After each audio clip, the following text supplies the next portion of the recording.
Assalamualaikum warahmatullahi taala wabarakatuh. Kembali lagi kita di channel Makrifat. Sebelum itu sahabat sekalian, jangan lupa subscribe, like, komen dan share supaya ianya bermanfaat kepada orang lain juga. Saya doakan kepada para sahabat semua mendapat keampunan daripada Allah Subhanahu Wa Taala, mendapat rahmat serta petunjuk oleh Allah Subhanahu Wa Taala.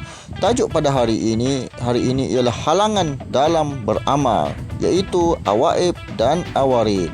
Awaib ialah halangan di luar diri sebelum kita beramal dan ianya terbahagi kepada 5, iaitu pertama, awaib jenis manusia, yang kedua, awaib binatang, yang ketiga, awaib dari hiburan, yang keempat, awaib daripada syaitan, dan yang kelima, awaib daripada godaan nafsu.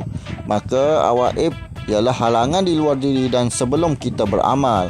Maka dalam kitab Usulul Tahqiq karangan Imam Al-Ghazali menuliskan tentang awaib dan awarid ini.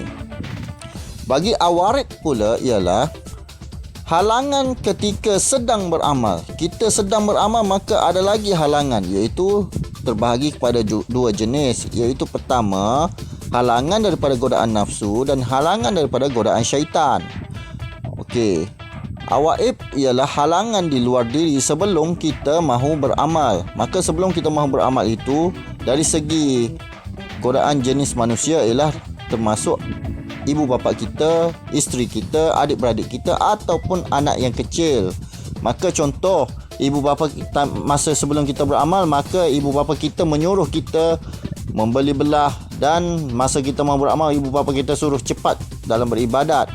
Dan adik-beradik juga kita menghalang kita dalam beramal, iaitu suruh kita mempercepatkan amalan kita, mempercepatkan ibadat kita kerana dia juga mahukan solat.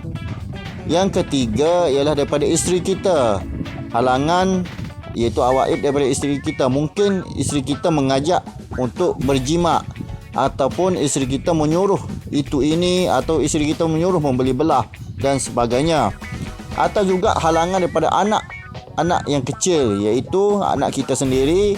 Anak kita tidak mahu tidur, anak kita mahukan susu dan lapar, dan mengganggu proses untuk kita beribadat pada waktu itu, tak kiralah malam ataupun siang. Maka itu daripada segi manusia. Maka awaib dari segi binatang pula, sebelum kita mahu beramal itu, maka akan ada binatang berbisa. Contohnya Kucing mengganggu kita nak beramal. Yang kedua, lipan ataupun tikus ataupun ular yang mengganggu proses kita mahu beramal itu. Sebelum kita mahu beramal, maka akan ada kalajengking, akan ada lipan dan akan ada ular. Maka kita akan menyibukkan diri dengan binatang-binatang tersebut untuk membunuh binatang-binatang tersebut. Tapi jangan membunuh kucing pula. Kucing hanya mengganggu sahaja.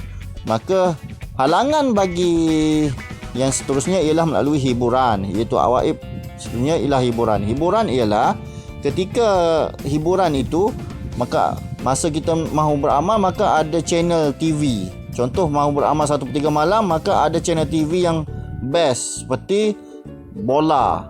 Kita tengok bola tersebut, maka kita mengganggu kita dan menghalang kita dalam beribadat 1/3 malam tersebut. Maka itulah cara gangguan-gangguan yang ada, itu awaib dan awarid.